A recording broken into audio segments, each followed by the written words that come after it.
Hey guys, how's it going? So today I want to talk about whether or not it's too late in the season to plant. So we're at the end of October, we're consistently freezing at night. We've had several nights in the low 20s already.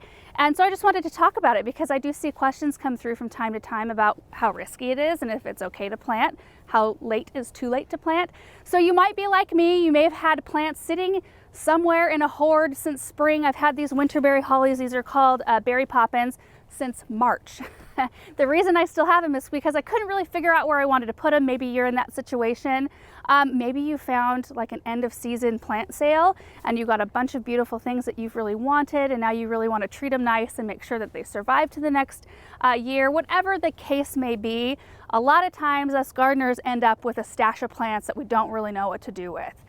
So I want to go through several options. The first and best option is if you have the ability to dig a hole still, if your ground isn't frozen yet, put your plants in the ground because they're so much better insulated with soil all the way around their root ball as opposed to being exposed possibly to the elements through these thin nursery cans.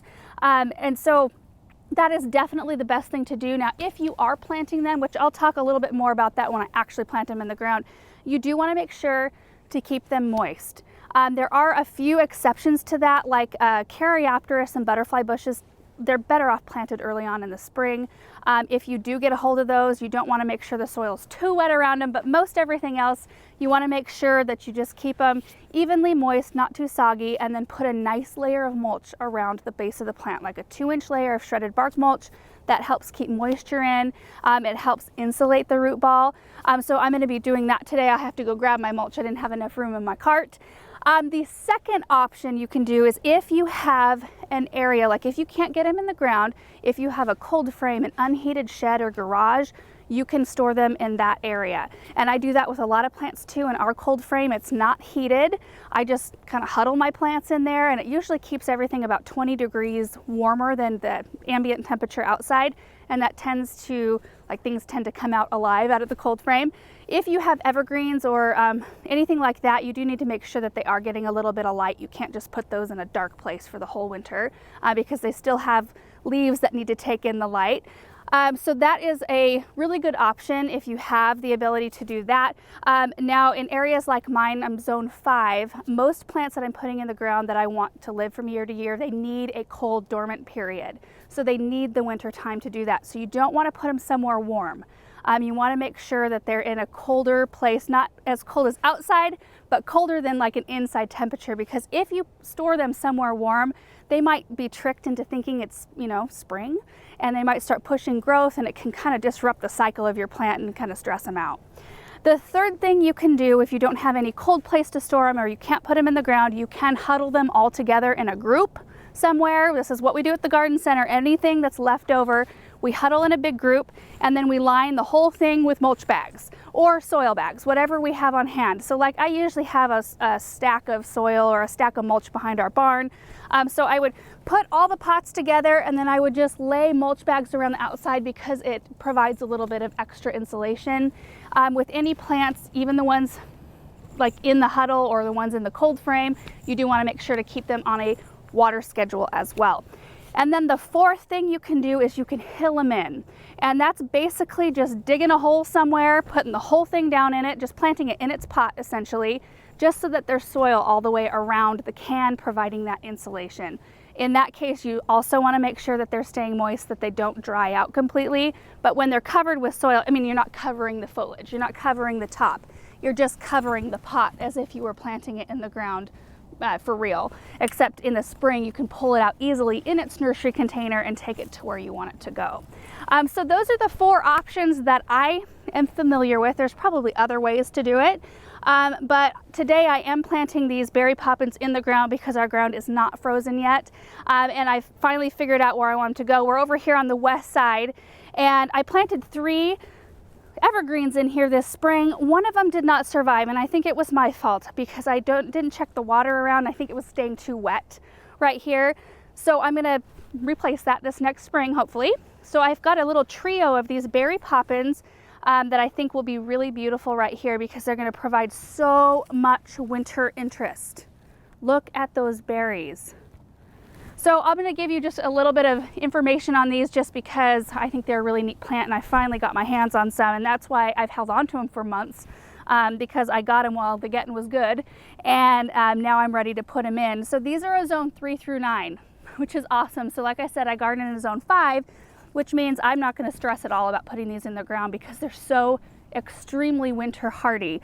And these are not like your traditional winterberry hollies that get super big.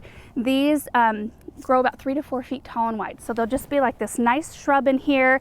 I've got one right over here that's kind of in between these evergreens and by this autumn brilliant serviceberry that's coloring up so beautifully. I'm so happy with this. And then this other one over here, which I've got my hot and cold Kniphofia, which is blooming end of October. Look at this. Isn't that the coolest? I'm really impressed with this. And I've got a black cat pussy willow and a spring snow crabapple right here. So just to give you an idea of what I've got planted around. So these like a full sun or part sun situation. So I think they'll be happy here, and they're really good in wet soils. And like I said, if this was staying too wet, I think that these are going to be very, very happy here.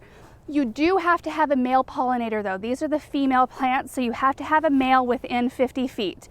One male will pollinate up to, I think, 5 females. So I've got my Mr. Poppins right here, which has already lost all of his leaves. I'm going to pop him right over the fence. These are not as showy of a shrub, so the fun thing about it is you can put your showy shrubs where you want them to be seen, and then you can tuck this one, as long as it's within 50 feet, you can tuck it somewhere where it won't be seen quite as much. So what I mean by needing a male pollinator, you don't need a male pollinator in order for these shrubs to survive, but you need one in order for them to pollinate and create these red berries, which is why we buy this plant in the first place, right? Like, I love to have these for Christmas decorations and working into wreaths and garlands and things like that. And then just for the beauty of them in the landscape. They do attract birds, but they are toxic. From my understanding of these is that they can be toxic to pets like cats and dogs if you have cats and dogs that like to eat them, but it takes an enormous amount. And even if they got an enormous amount, it would be like it would be like a caffeine overdose, like they probably diarrhea, stomach pain, that sort of thing. It's not something you would die from. So I thought I would mention that. I don't have anything that wants to mess with these. Our cats leave our stuff alone for the most part, so I'm not worried about that.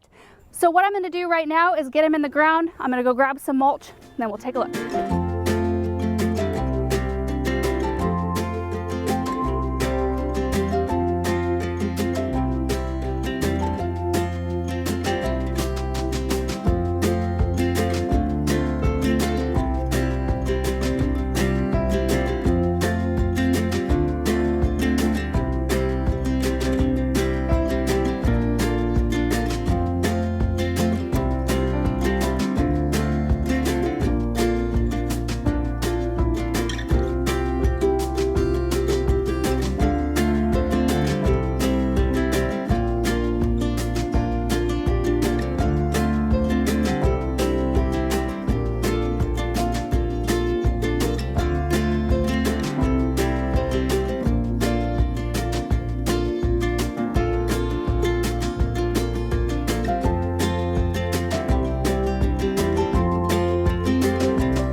I got them all planted and they look really good in this area, I think. So I've got mulch on the top, and you can tell that I was using a different color of mulch in the spring when we initially mulched this area. But I think we're going to start in with this stuff now. It's more natural. There's no dyes in it. So until we have a chance to do the whole thing, it's going to look a little patchy for a little bit, but the plants should be happy. I've got them all watered in.